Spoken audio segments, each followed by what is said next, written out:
네, 사사건건 플러스입니다. 계속해서 정치 얘기 이어갈 건데요. 화요일 더불어민주당 박성준 의원에 이어서 오늘 국민의힘 윤상현 의원과 함께 국민의힘 얘기 해보겠습니다. 어서 오십시오, 윤 의원. 네, 안녕하세요. 자, 먼저 늦었지만 당선 축하드립니다. 아유, 감사합니다. 지역구가 인천 동미추홀인데 예. 험지죠, 국민의힘 입장에서. 수도권에서 5번이나 승리를 예. 하셨는데 이번에 보니까 출구조사 때 기억을 하는데 예. 그 출구조사 결과에서는 지는 걸로 나왔었어요. 예, 맞습니다. 예, 그날 어땠어요? 그 결과가 나올 일단 때까지. 출구조사가 한 6.3% 지는 걸로 나왔습니다. 그래서 그렇게 정말로 크게 한 방 얻어맞은 느낌? 정말로 의외의 쇼크였습니다. 예. 왜냐하면 저희가 이제 캠프에서도 가끔 여론조사하면 일주일 전에 면접 여론조사에서 5% 이기고 그 전전날 민당 여론조사에서도 저희가 이기는 걸로 나왔거든요. 그런데 갑자기 그것도 6% 이상 치는 걸로 나오니까 정말로 의외였습니다. 그런데 그 당시에 이제 방송 3사 이제 개표 방송 있지 않았습니까? 거기서 이 방송하는 어느 출연자가 저한테 전화하셨어요. 전화해서 이거 출구조사가 문제가 있다. 왜 그러냐 했더니 현장의 개표 상황이 어떠냐고 물어보더라고요. 현장 개표는 계속 이기고 있습니다. 그랬더니 다른 지역에서도 그렇다는 거예요. 현장 개표 이기는데 출구조사가 잘못됐다. 그래서 왜 그러냐 보니까 사실 4월 5일, 6일 양일간에 거쳐서 이제 사전 투표를 했는데 그거에 대한 출구조사는 법적으로 불가능합니다. 그러니까 이 여론조사 기관, 그 방송 3사 출구조사 맡았던 그 기관에서 차후에 사전 투표한 이후에 전화를 걸어가지고 확인하고 그거에 대해서 이제 보정치를 두고 그 과정 속에 이제 민주당의 이제 이 보정치가 좀 세게 매겨진 것 같아요. 사전 투표까지 그 출구 조사를 할 수 있다면 좀 더 정확한 데이터가 나올 텐데요. 네. 보죠, 뭐. 네. 예, 이번 총선에서 이제 국민의힘이 좀 크게 패했잖아요. 그 선거 치르시면서 이제 분위기가 좋을 때도 있었습니다. 근데 이제 갑자기 좀 분위기가 확 바뀌고 선거일이 다가갈수록 좀 더 좀 어려워진 그런 상황이었는데 언제 좀 이렇게 가다 위기겠구나라고 좀. 근데 제가 사실은 이제 수도권의 이 어려운 환경에 대해서 작년 여름부터 수도권 위기를 계속 얘기를 했어요. 수도권의 위기다. 수도권에 계속 계셨으니까. 본질을 파악하고 처방하고 대책을 강구하자. 그래서 수도권 유권자에 맞는 눈높이에 맞는 전략이나 메시지나 정책이나 공약 인물들을 배치하자. 그런데 이게 안 하는 거예요, 지도부에서. 그래서 수도권 위기가 예견된 참패로 될 거다라고 알고 있었는데 이제 저 개인적으로는 이제 민주당 후보하고 여론조사 차이가 17% 났는데 갑자기 막 그렇게 따라오는 거예요, 한 달 전부터. 17% 났다는 것이 그만큼 앞서가고 있었다? 제가 앞서가고 있는데 확 따라오는 게 한 달 전부터. 언제부터냐면 그게 어떤 계기가 뭐였죠? 이제 이종섭 전 국방부 장관이 이제 호주 대사로 임명을 되고 또 그다음에 황상무 수석의 이제 그 뭐 회칼 테러 발언 또 그다음에 대통령의 이제 4월 1일 담화 있지 않습니까? 그 의대 정원 2,000명 확고히 그 총선 전에 했던 담화. 그 담화 이런 걸 보면서 이거 결국에는 박빙으로 가는 거예요. 확실히 파급력이 크긴 컸군요. 박빙으로 가면서 이 정권 심판론이라는 분위기가 보통이 아니구나. 내가 이 정도면 우리 지역이 어려운 딴 지역은 어떻게 막판에도 여론조사에서는 이기는 걸로 나왔다고 하셨잖아요. 이 정도로 크게 질 거라고 예상하셨어요? 그래도 이제 질 거라고 예상했어도 우리가 선거 전략만 잘 쓰면은 108석이 한 120석 정도 넘지 않았을까 이런 예상도 했거든요. 그런데 우리 이제 지도부의 어떤 선거 전략 이런 면에 있어서도 우리가 좀 부족했던 게 사실입니다. 지금 윤 의원님 최근에 보니까 이제 그 선거 패배 요인을 좀 분석해보는 그런 세미나를 많이 여시던데 지금 이미 총선 이후에 3번이나 여셨고 어제 여의도 연구원 주최로 또 비슷한 토론회가 있었는데 거기는 참석을 안 하셨나요? 저는 안 했습니다. 거기서 여러 가지 얘기들이 나왔거든요. 좀 화면 보면서 얘기를 나눠보도록 하겠습니다. 김재섭 당선인의 경우에는 당이 하라는 거 반대로 하니까 당선됐다 이런 얘기를 했고 자, 이 김종혁 조직 부총장은 이 수도권에서 아쉽게 좀 이렇게 큰 차이는 아니었죠. 낙선했는데 이재명 조국 잘못 알지만 대통령 더 싫다는 사람 흔히 많아요. 대통령 책임론을 강하게 제기했거든요. 어떻게 보세요? 물론 이제 이번 선거는 집권 3년 차죠. 지난 2년 동안의 국정 운영에 대한 정권 심판론 선거 맞습니다. 정권 심판론의 빌미를 제공한 거는 대통령과 정부죠. 그 아까 말씀하셨던 그 갑자기 분위기가 확 바뀌었을 때 그 요인들도 보면 이종석 황상무 사태였고 대통령 담화였다고 하셨잖아요. 예. 결국은 이제 정권 심판론에 이제 빌미를 준 게 사실입니다. 그런데 일단 우리 내부적으로 보면은 대통령의 국정의 방향, 예를 들어서 외교의 면에 있어서 뭐 한일 동맹을 강화하고 한일 관계 개선시키고 한중 관계 정상화 이런 방향이 맞거든요. 또 내치에 있어도 뭐 탈원전의 탈피라든지 어떤 3대 개혁 방향 맞는데 결국에서 뭐가 문제냐. 국정 운영을 함에 있어서 어떤 방식이나 스타일이 너무 거칠고 투박했고 또 일방통행식이 있어요. 일방통행식. 그거에 대해서 국민적인 어떤 이 분노감이 쌓여온 게 사실이고요. 그런데 정말로 선거를 누가 치르냐.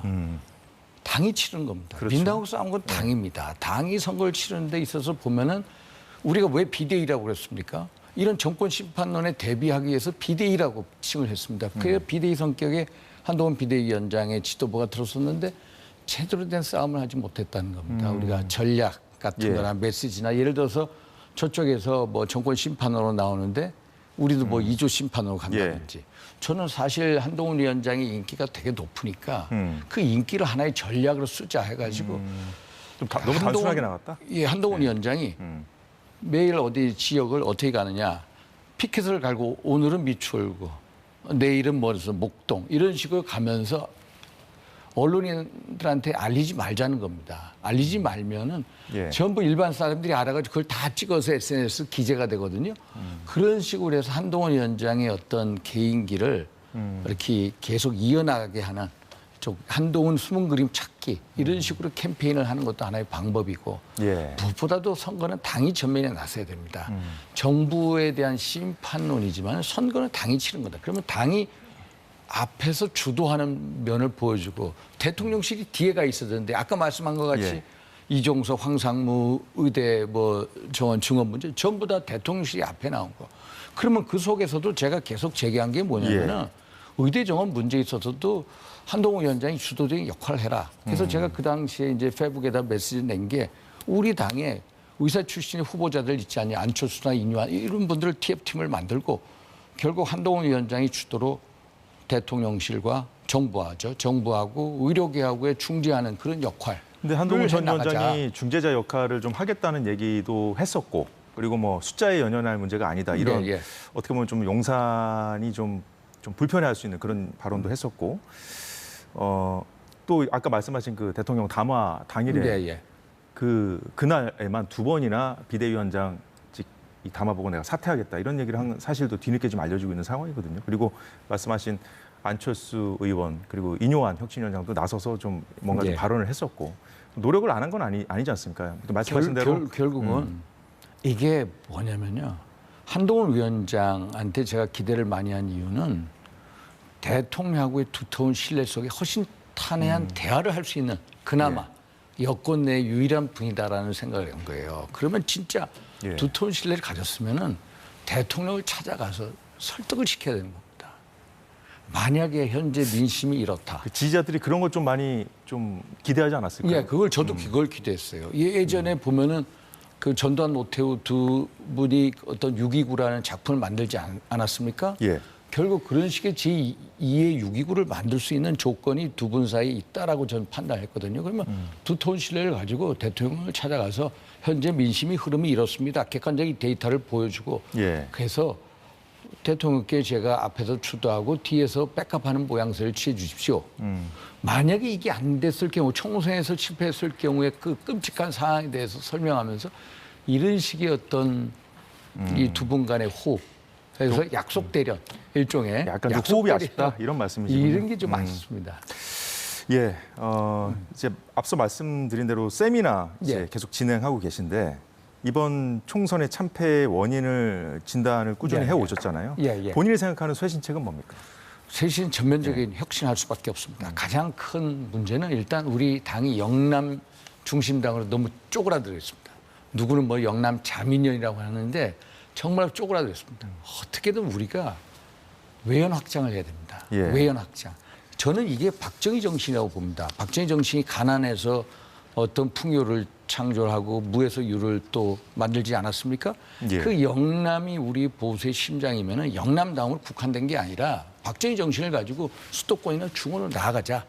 지금이 바로 절호의 찬스다. 지금이 전면적 혁신의 계기다. 어떤 방법으로 나가야 될까요? 나가기 위해서는 일단 결국 수도권 감수성이 영남 정치인들은 수도권 감수성이 약할 수밖에 없습니다. 그렇죠. 존재적인 한계죠. 그러면 수도권 감성이 약기 때문에 수도권 지도부가 들었으면 좋고 만약에 수도권 지도부가 아니더라도 결국 어느 지도부든 들어서면은 지금이라도 벌써 했어야 됩니다. 당선인 낙선자 총회를 만들어서 거기서 한 하루 동안 정말로 열띤 토론을 해야 됩니다. 예. 그래서 절절한 수도권 험지의 낙선인들의 절규를 들어보고요. 그걸 가지고 영남인 당선인들이 수도권 험지에 있는 우리 후보자들하고 자매 결혼도 맺고 또 험지 체험을 하고 그래서 서로의 간극을 좁히는 것. 특히 또 하나 보면은 우리 당의 여의도 연구원이 있지 않습니까? 예. 여연이 제대로 기능을 못합니다. 여연이 그냥 여론조사 기능을 넘어서서 정말로 우리 당의 이념적 좌표를 찍어주고 또 어떤 정책이 있으면 그 정책에 맞는 이념적 백그라운드를 제공하고 또 우리 국회의원들이나 당원들한테 이념 교육을 시켜야 됩니다. 정말로 우리 수도권이든 뭐 중산층이든 뭐 청년층에 맞는 전략과 메시지를 만들어줘야 된다. 이게 여의도 연구원의 기능을 강화시키자. 저는 뭐 이런 쇄신책을 가지고 있습니다.